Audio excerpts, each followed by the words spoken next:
Felices de poder reencontrarnos a través de este estudio. Por supuesto, las circunstancias nos gustaría estar juntos, pero estamos felices de que por lo menos a través de este medio podemos encontrarnos, estudiando la palabra de Dios y fortaleciendo el concepto de buscar la intimidad con nuestro Dios.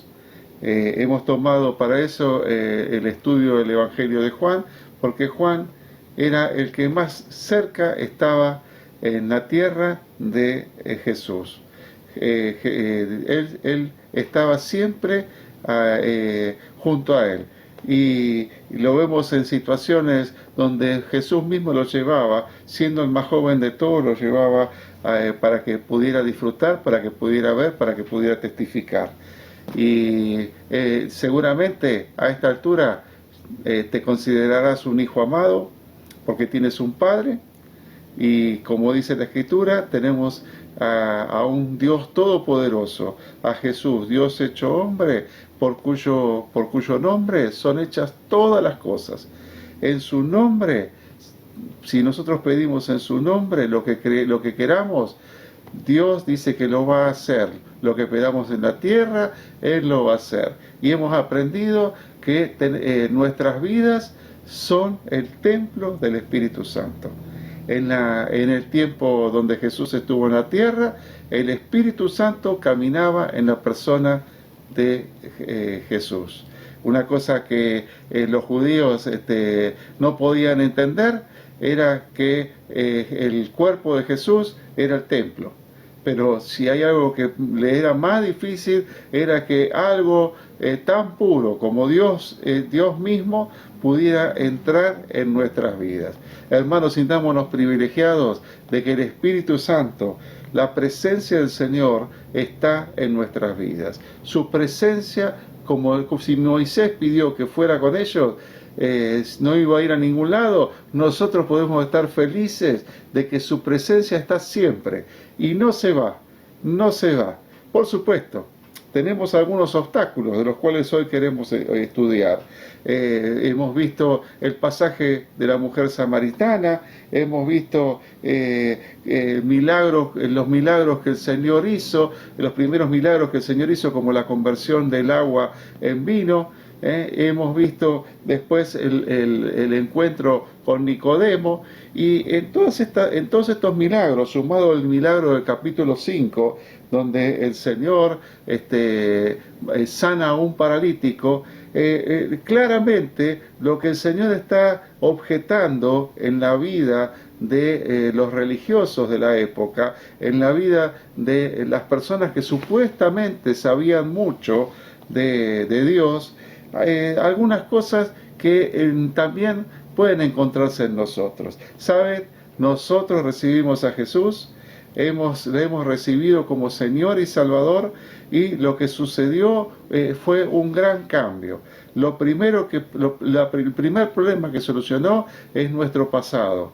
El pecado que había en nosotros, Dios dice que lo echa a lo profundo de la mar y ya no se acuerda de él.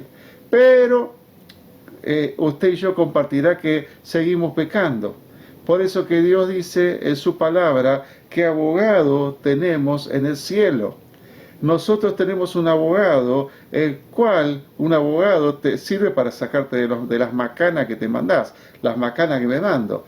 Bueno, este abogado está con nosotros y él más que nadie sabe las vicisitudes que tenemos. Por consiguiente, el primer problema que afrontamos, la primera cosa que tenemos es el pecado. ¿Sabe? Cuando nosotros estamos orando, aprendimos el otro día a orar. ¿Sabe? Cuando nosotros estamos orando, la problemática que tenemos, si estamos en pecado, si antes estábamos distanciados, ahora nos sentimos lejos. El pecado nos aleja de Dios. ¿Qué es el pecado? Lo que le desagrada a Dios. A Dios le agrada que nosotros seamos obedientes. Cuando nosotros somos obedientes, el Señor se pone feliz. Hay gratitud en nuestras vidas y hay felicidad en el corazón de Dios cuando nosotros somos obedientes a su palabra. ¿Este es el único problema? No, ¿cuáles son los mayores pecados que el hombre tiene? Bueno, a sus interlocutores, el problema que tenía en estos pasajes eran los religiosos, los escribas, los sacerdotes, eran los fariseos, algunos y algunas personas entre los cuales tenemos que sumarnos nosotros, era la religiosidad. Recordemos que a la mujer samaritana le dice, ya no es necesario, ya no va a ser necesario ir a un lugar determinado para adorar. Sacate la religión de encima. Por eso, hermano, sacate la religión de encima. Los verdaderos adoradores adoran en espíritu y verdad.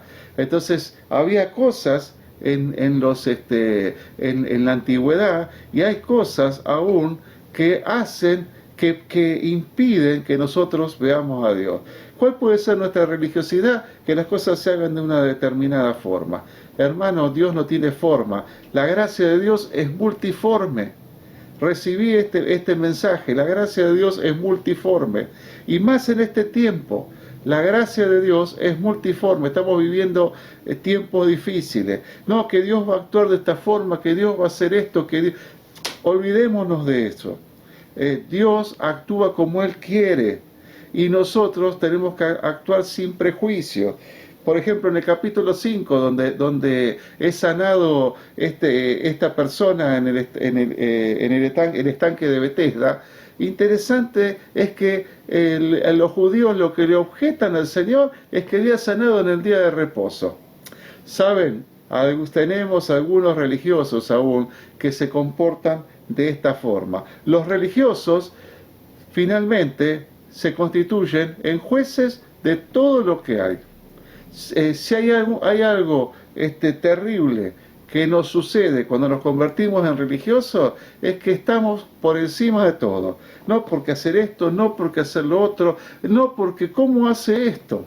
Hermanos, yo he visto cosas que suceden en algunas iglesias, me han invitado a veces, y yo por ahí no comparto, pero está la presencia del Señor en ese lugar. Donde está el Espíritu de Dios debe de haber libertad.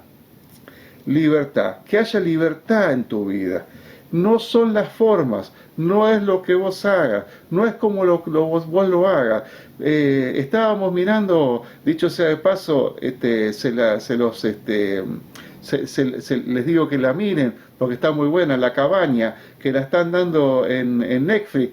Si hay una película buena, encontramos una buena, esta de La Cabaña.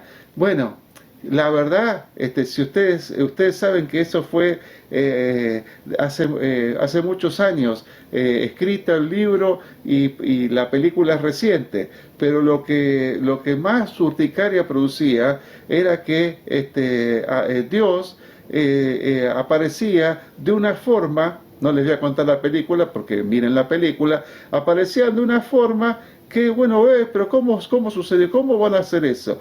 Pero sinceramente, lo que nos quería mostrar esta película es la relación que vos podés tener con Dios el Padre, el Hijo y el Espíritu Santo. Los religiosos buscan a Dios. Los religiosos crean en algún momento cómo ir a Dios. De hecho, Dios, dice la palabra, vino a nosotros. Quítate toda religión. Dios puede manifestarse hoy de alguna forma distinta por la cual tú no puedas verla.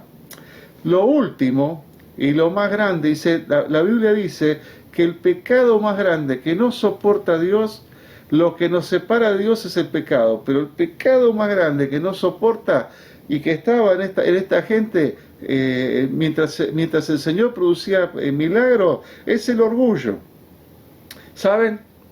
Ellos estaban orgullosos de ser el pueblo de Dios. El judío, el pueblo de Israel, es el pueblo de Dios. Pero eso, si no reciben a Cristo en su corazón, si no cambian su vida, si no están dispuestos a obedecer sus normas, no les sirve de nada. No te sirve de nada. ¿Saben? A veces veo eso en algunas personas Y aún en nosotros tiene que salir eso de nuestras vidas. Que Dios te haya hecho hijo no quiere decir que a Dios le falte ese respeto, que hasta a veces dice, sí, Jesús es mi hermano. O cosas similares, ¿sí? Todo lo que tú quieras, todo lo que me puedas decir, es muy bonito, bendito sea el Señor, pero eso no nos da ningún derecho. Mire, hay gente que me dice, hace muchos años que estoy en el Evangelio, ¿y eso de qué te sirve si no te arrepentís? Si hay algo que produce el orgullo, es que uno pierde la capacidad de arrepentirse. ¿Por qué? Porque te sube a un lugar donde es muy difícil que te puedas bajar. Yo te animo, hermano, como dice el Señor, que seas buena tierra, como cuando cayó la semilla en buena tierra, que fíjate cómo está tu tierra. Hace muchos años alguien me dio un ejemplo de una maceta. La tierra que estaba en la maceta era la misma que la que tenía en el parque. Sin embargo, la tierra que estaba en la maceta, de tantos años que estaba en la maceta, estaba dura, dura. Bueno, que esa tierra, para que crezca algo, para que pueda tener algo, para que pueda producir algo, necesita ser removida. El orgullo te endureció. El orgullo, seguramente, mi hermano, a veces no nos damos cuenta. He encontrado personas que me han dicho, yo soy de tal religión o de tal denominación en cuarta, quinta, décima generación. ¿Y de qué te sirve? Cuando llegues arriba, ¿qué le vas a mostrar? ¿El carné? ¿Le vamos a mostrar el carné de que fuimos de cuarta, quinta, sexta generación? Mire lo que le pasó al ladrón. Bendito sea el Señor, no tenía ninguna genealogía. Y el Señor le dijo, de cierto te digo que vas a estar conmigo en el paraíso. Hermano, tu tierra, mi tierra, tienen que estar blanda. Dios quiere producir cosas en tu vida. Y en este tiempo de intimidad, si no estás dispuesto a modificar las estructuras, Dios no puede hacer nada. Dios hace cosas en personas que se dejan moldear en barro. Lo importante, dice las Escrituras, es lo que está dentro de la vasija. Porque te haya hecho una vasija suya, no quiere decir que el contenido no sea lo más importante. Debemos valorar lo que Dios quiere hacer. Saben, hay cosas que Dios, la palabra, por supuesto, es inamovible. El registro de lo que debemos de hacer está en la palabra. Pero Dios la usa y hace cosas de determinada forma. Nuestro manual es gloria a Dios, pero a veces Dios hace cosas increíbles. Hace algún tiempo alguien me preguntó por qué a ese ciego Jesús le escupió en barro y le untó los ojos. ¿Se imaginan ustedes para los religiosos de la época? Podemos sacar un montón de conjeturas. ¿Qué quiso hacer el Señor? Bueno, le preguntaremos cuando esté en el cielo. Mira, hay decenas de libros. Ahora, entre tú y yo, ¿no será que muchas cosas que Dios quiere hacer en tu vida no se producen porque no sos maleable? ¿Porque no te dejas usar? ¿Porque no dejas que el Señor obre en tu vida? ¿Porque no permitís que se cambien los conceptos que están en tu vida? Los conceptos de la Biblia son inamovibles, pero las formas pueden ser la multiforme gracia de Dios lo que suceda. Bendito sea el Señor que tenemos la posibilidad en este tiempo de reverlo. Cuando entres en oración, la parte del Padre Nuestro que dice, perdona nuestras deudas como nosotros perdonamos a nuestros deudores, nos constituye en que nosotros somos pecadores y nos saca del lugar de jueces. Tú no viniste a ser juez, tú viniste a compartir testimonio de vida. Nos vemos en la próxima. Dios te bendiga.